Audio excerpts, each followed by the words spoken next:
ప్రార్థనా టీవీ వీక్షకులకు స్వాగతం. అసలు వాక్యానుసారమైన బోధ అంటే ఏంటి? వాక్యానుసారంగా జీవించడం అంటే ఏంటి? ఇలా ఎన్నో సందేహాలు మీకున్నాయి కదా! ఈరోజు ఆ సందేహాలన్నిటిని క్లియర్ చేయడానికి ప్రముఖ రచయిత అయిన జాన్ పాల్ గారిని మన మధ్యకు ఆహ్వానించుకుందాం. నమస్తే సార్. అమ్మా నమస్తే అమ్మ. ఎలా ఉన్నారు సార్? అమ్మా దేవుని దయ వల్ల మేము బాగున్నాం. మీరు ఎలా ఉన్నారు? మేము బాగున్నాం సార్. వాక్యానుసారంగా జీవించడం అంటే ఏంటి? అసలు వాక్యానుసారం గురించి కొన్ని సందేహాలున్నాయి సార్. ఈ ఎపిసోడ్‌లో ఆ సందేహాలను తీర్చుకుందామా? ఓకే. ఖచ్చితంగా అమ్మా. ఎందుకనంటే పదాలు ఉపయోగిస్తూ ఉన్నాం గానీ, అందులో ఉన్న భావాలేంటో ఈరోజు తెలియని పరిస్థితే. అందుకని ప్రాబ్లమ్ అనమాట. మనం కూడా ఇవన్నీ కూడా క్లారిటీ ఇవ్వడం కోసం మనం చేసేది ఈ ప్రయత్నం. ఓకే. ఖచ్చితంగా దీని గురించయితే మనం ఆలోచిద్దాం. వెల్కమ్ టు క్రైస్తవ కోణం.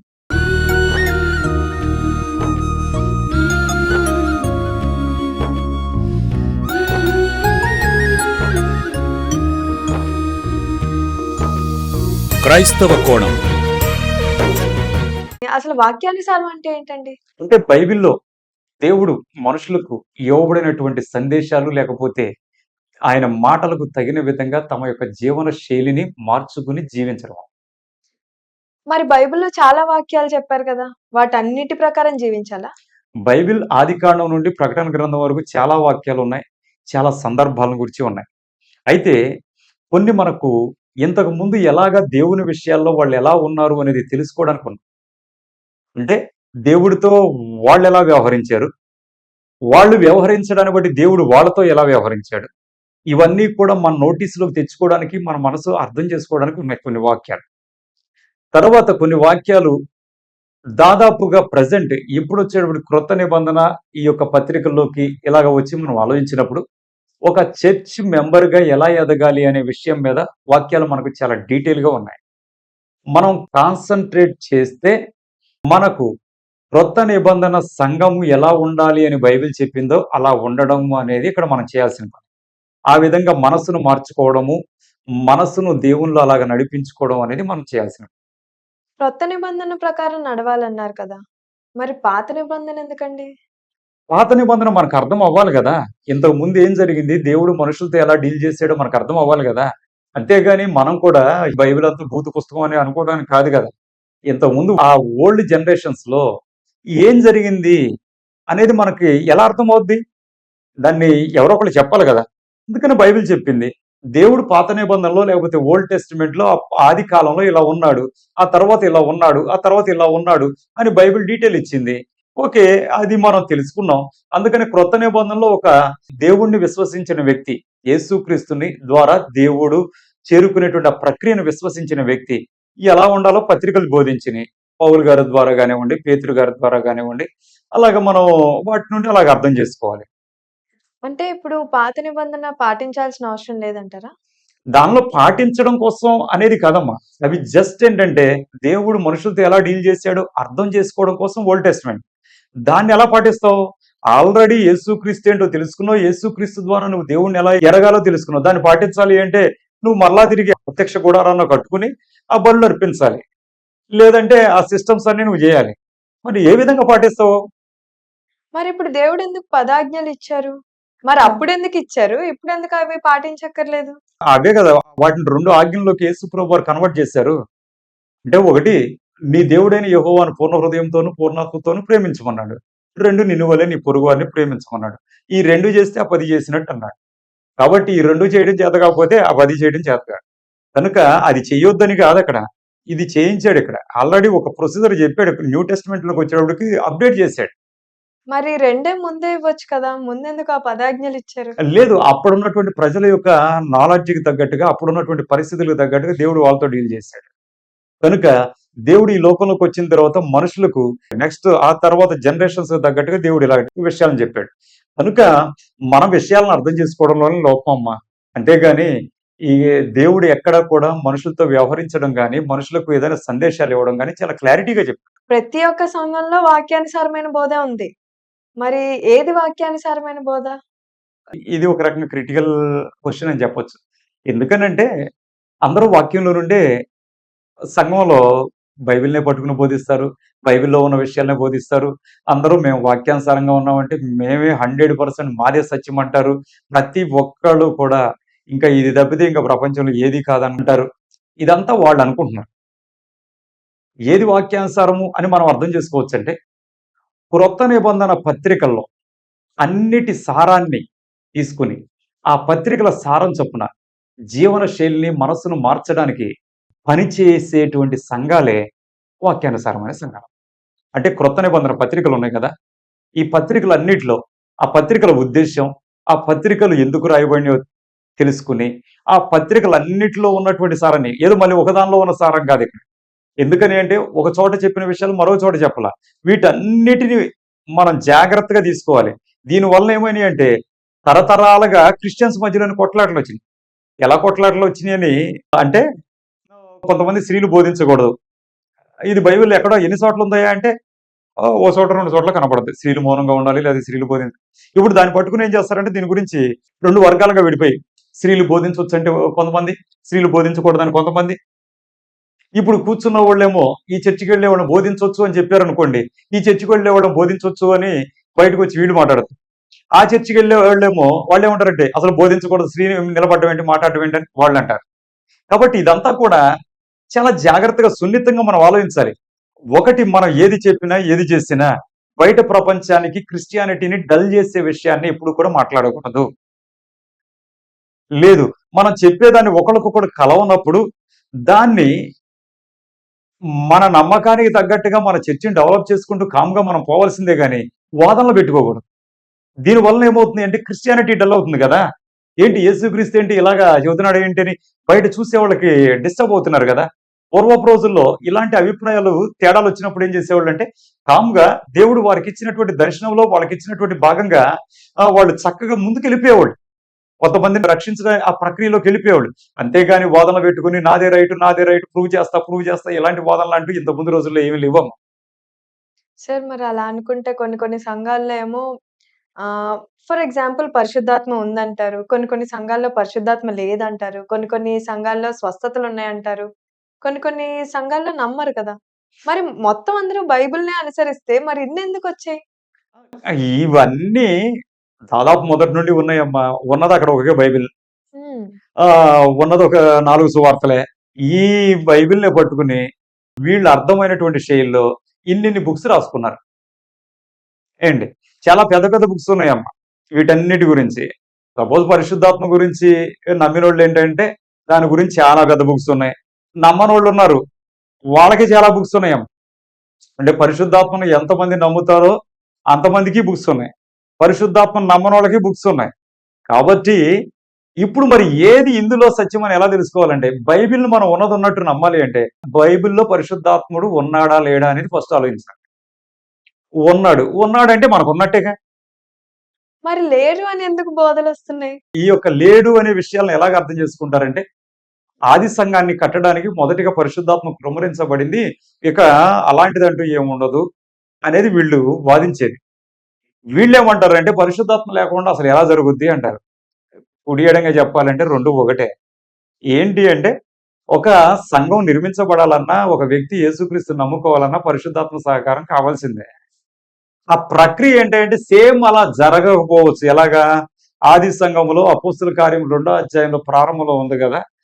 అదే విధంగా జరుగుద్దని వీళ్ళనుకోవచ్చు. వీళ్ళేమో అలా జరగదని వీళ్ళనొచ్చు. కానీ రియల్‌గా పరిశుద్ధాత్మ అనే కార్యం లేకపోతే, దేవుని ఆత్మ కార్యం లేకుండా దేవుడిని తెలుసుకోవడం, దేవునిలోకి నడవడం ఇయన్నీ ఎలా సాధ్యమవుతాం? కాబట్టి బైబిల్‌లో పరిశుద్ధాత్మ ఉన్నాడు అని బైబిల్ మనం చదువుతున్నాము అంటే ఉన్నట్టే. కాబట్టి ఒకవేళ ప్రక్రియలో మనకేదైనా తేడా జరగొచ్చేమో గాని చేసే ఆ పనిలో, కానీ పరిశుద్ధాత్మ ఉన్నాడు అంటే ఉన్నాడంతే. అది. కనుక ఇవి మన వాళ్ళేంటంటే వాళ్ళకి అర్థమైన శైలిని వాళ్ళేం చేశారు అంటే, ఇది 100% ఇదే రైట్ అని నమ్మారు. కొంతమందికి బోధిస్తున్నారు. కొంతమంది దాన్ని ఫాలో అవుతున్నారు. మొత్తం మన క్రిస్టియానిటీకి బేస్ బైబిల్ అన్నారు కదా! ఆ!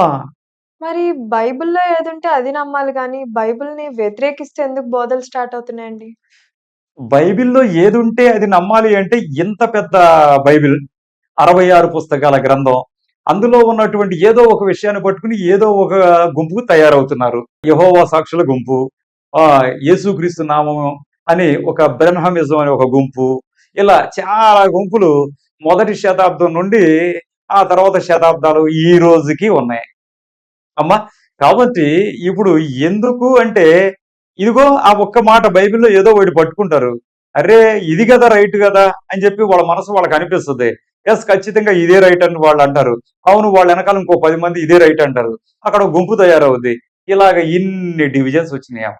వాస్తవంగా చెప్పాలంటే అది ఒకే బైబిల్, ఒకే దేవుడు, బాప్తిసం ఒక్కటే. ఏండి, తర్వాత వచ్చేటప్పటికి పత్రికలు అందరూ చదివేది ఆ పత్రికలే. ఇంకా కొత్త పత్రికలేమీ లేవు. కాకపోతే వీళ్ళకి అర్థమైన దాని గురించి ఏంటంటే, వీళ్ళకు ఉన్నటువంటి జ్ఞానాన్ని ఒకళ్ళకొకళ్ళు ప్రదర్శించుకుంటున్నారని నాకు అర్థమైంది. సార్ నాకిక్కడ ఒక డౌటొచ్చింది. మనమందరం ఆదివారం ఆరాధిస్తే వాళ్ళు శనివారం వర్షిప్ చేస్తారు. హ్మ్. మరి దాని గురించి ఏమంటారు? అమ్మ, క్రొత్త నిబంధనలో వచ్చేటప్పటికి యేసుక్రీస్తు పునరుద్ధానుడైన రోజు ఆదివారం. ఆ ఆదివారాన్ని గౌరవిస్తూ, పునరుద్ధానాన్ని గౌరవిస్తూ ఆదివారం అనేది మన పూర్వీకులు, పెద్దలు నిర్ణయించారు. వాళ్ళు దీన్నెక్కడ పట్టుకొనొచ్చారు అంటే, ఏడవ దినం విశ్రాంతి దినం, అది శనివారం కాబట్టి. ఆదివారం ప్రారంభ దినం. ఏడో దినం లాస్ట్ డే శనివారం. అది యూదుల మధ్యలో జరిగినటువంటి కాన్సెప్ట్.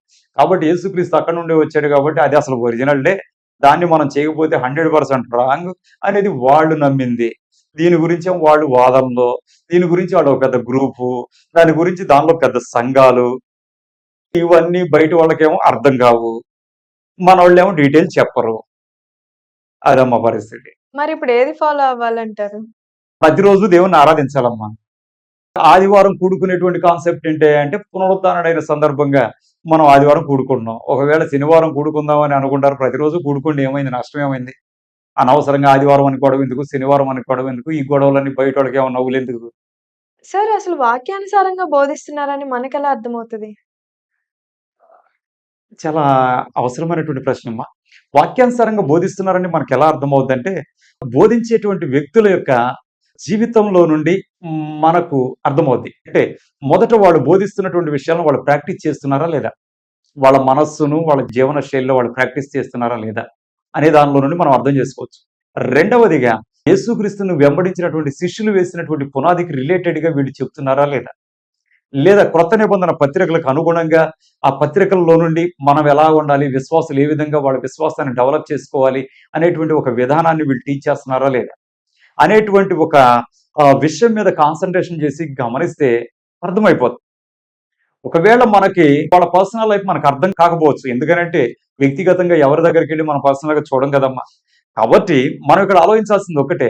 వాళ్ళు టీచ్ చేసే విధానాలనేవి మనల్ని దేవునికి దగ్గర చేసే విధంగా ఉండాలి. అంతేగాని మాయమాటలు చెప్పినట్టుగా ఉండకూడదు. అంటే నేను ఒక వ్యక్తికి టీచ్ చేస్తున్నాను. వాక్యం టీచ్ చేసినప్పుడు ఆ విన్న వ్యక్తి, నేను దేవునికి దగ్గర ఎలా అవ్వాలబ్బా అని ఆలోచించాలి. నేను దేవుని పాదాలు ఎలా పట్టుకోవాలి? నా మనస్సును ఎలా మార్చుకోవాలి? ఎలా మార్చుకుంటే నేను దేవునికి దగ్గరవుతాను? ఎలా మార్చుకుంటే దేవుడితో నేను సహవాసం చేస్తాను? ఇలాంటి ఒక ప్రక్రియలోకి ఆ వ్యక్తి, వినే వ్యక్తి మనస్సు వెళ్ళాలి. అలా వెళ్ళలేదా? 100% ఒకసారి ఆలోచించుకోవాల్సింది. పెద్ద చర్చ, చిన్న చర్చ అని దయచేసి ఆలోచించొద్దు.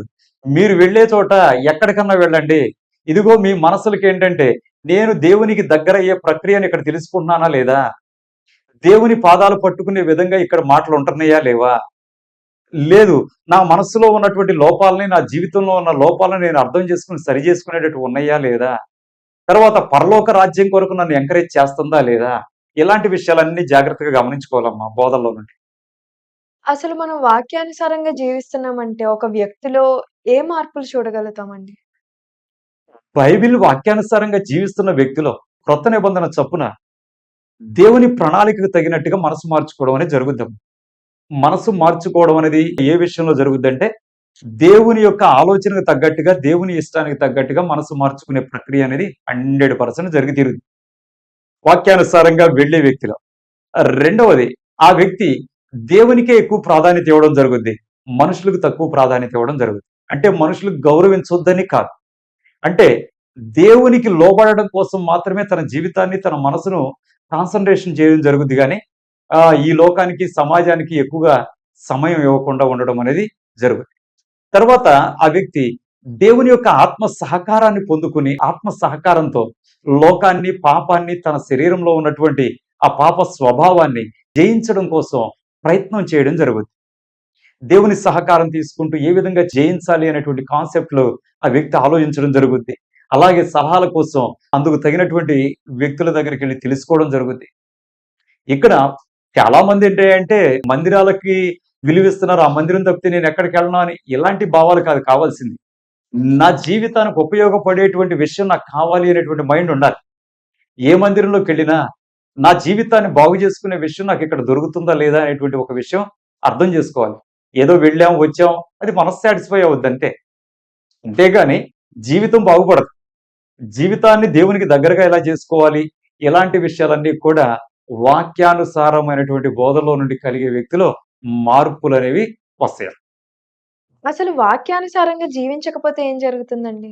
అయ్యో! వాక్యానుసారంగా జీవించకపోతే దేవుడికి దగ్గర కావడం జరగదు. వాక్యానుసారంగా జీవించడం అనేది చేయకపోతే దేవుని ఆత్మ ఆ వ్యక్తిలో నివసించడం జరగదు.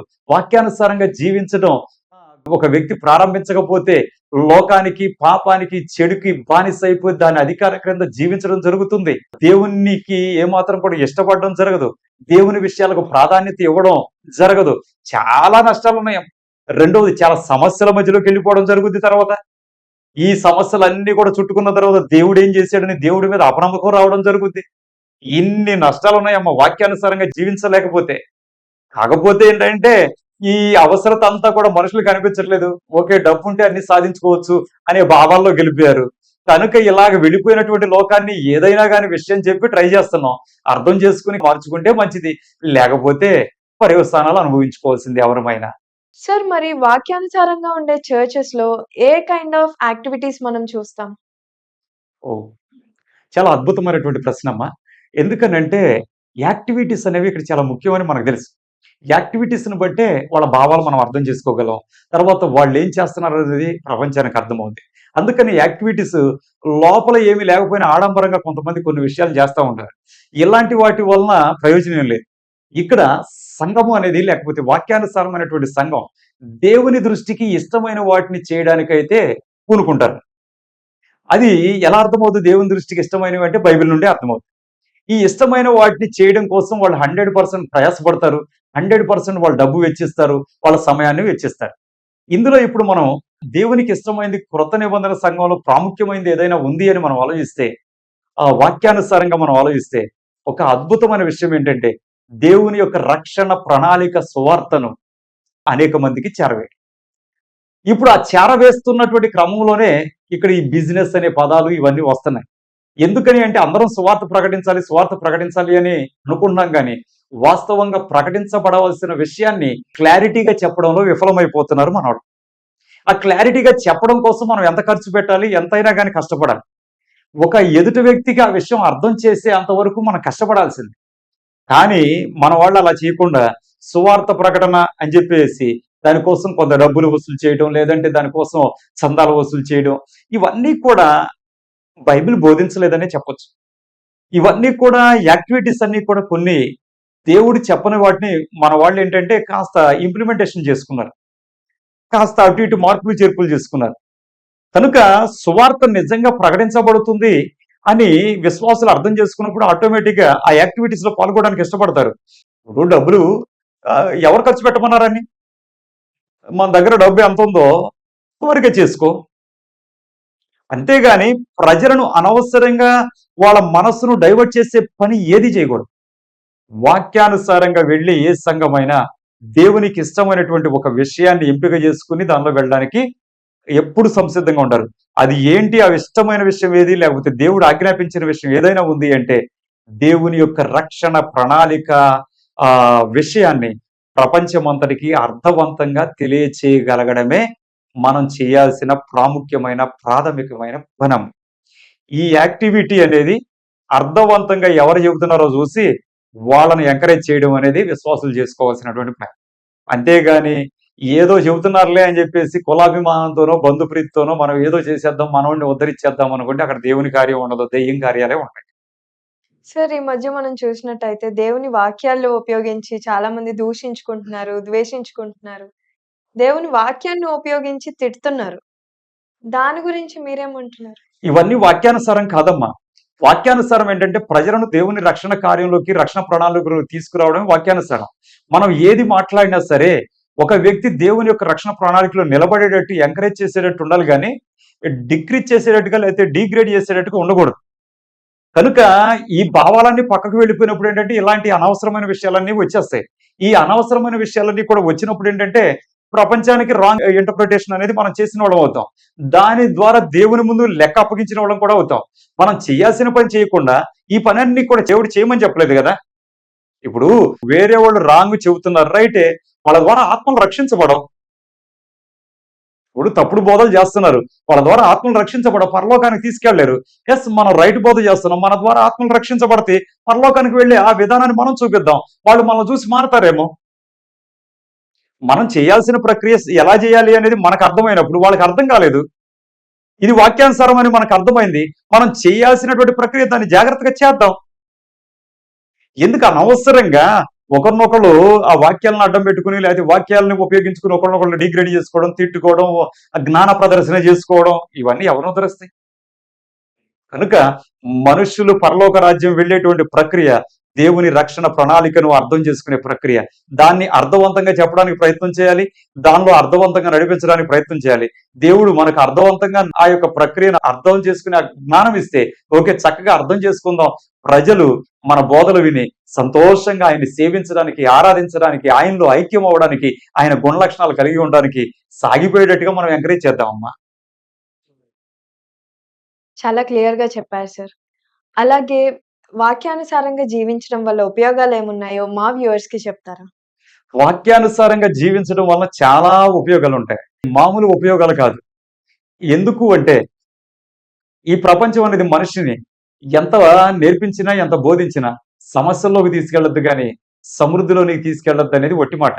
ఒకవేళ ప్రపంచం కనుక సమృద్ధిలోకి మాయ చేసో ఏదోటి చేసి సమృద్ధిలోకి వెళ్ళినప్పటికీ దానివల్ల మిగిలేది సమస్యలు, వేదన, శోకమే. కానీ వాక్యానుసారంగా జీవించినప్పుడు జరిగే ప్రక్రియ ఏంటి అంటే మనిషి ఒక బలహీనుడు కూడా బలవంతుడిగా మార్చబడగలడు, జ్ఞానం లేనివాడు జ్ఞానవంతుడు కాగలడు, ఈ లోక సంబంధమైన విషయాలను అర్థం చేసుకుంటాడు, ఈ లోకం విడిచిన తర్వాత విషయాలను కూడా అర్థం చేసుకుంటాడు. చాలా ప్రాముఖ్యమైనటువంటి విషయాలు ఆ వ్యక్తికి తెలుస్తాయి, అద్భుతమైనటువంటి ఆ యొక్క ప్రయోజనాలు పొందుకునేటువంటి విషయం ఉంది. కానీ ఇదంతా ఇలా ఉంటే ఏదో లాస్ అయిపోతాం అనేటువంటి భ్రమలో మనుషులు పట్టుకుని దేవుని వాక్యాన్ని పక్కన పడేసి లోకంలో ఉన్న వాటి చాపను పరిగెత్తడం అనేది వాళ్ళందరూ నేర్చుకున్నారు. నిజంగా ఇది చాలా బాధ కలిగించే విషయం. అలాగా ఉండకుండా దేవుని వాక్యం చొప్పున, దేవుని మాట చొప్పున జీవించడానికి పూనుకుంటే అద్భుతమైన ఆశీర్వాదాలు దాని వెనక మనం చూడగలం. అలాగే దేవుడిని నడిపించాలని కోరుకుందాం. Thank you so much sir. అమ్మా, వాక్యానుసారంగా మాకు ఎలా జీవించాలో నేర్పించారు. Okay, thank you. God bless you అమ్మా. థ్యాంక్ యూ అండి. Thank you. చూసారు కదండీ! వాక్యానుసారంగా ఎలా జీవించాలో తెలుసుకున్నారు కదా! మీకు ఇంకేమన్నా సందేహాలున్నాయా? అయితే వెంటనే మమ్మల్ని సంప్రదించండి.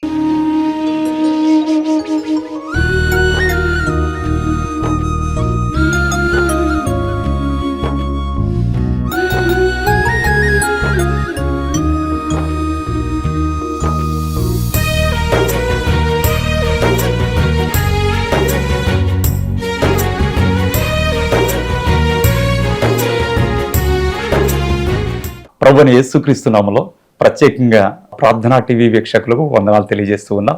క్రైస్ట్ లవ్ మినిస్ట్రీస్ పరిచర్య గుండా ప్రత్యేకమైన కార్యక్రమం మొదలుపెట్టాం.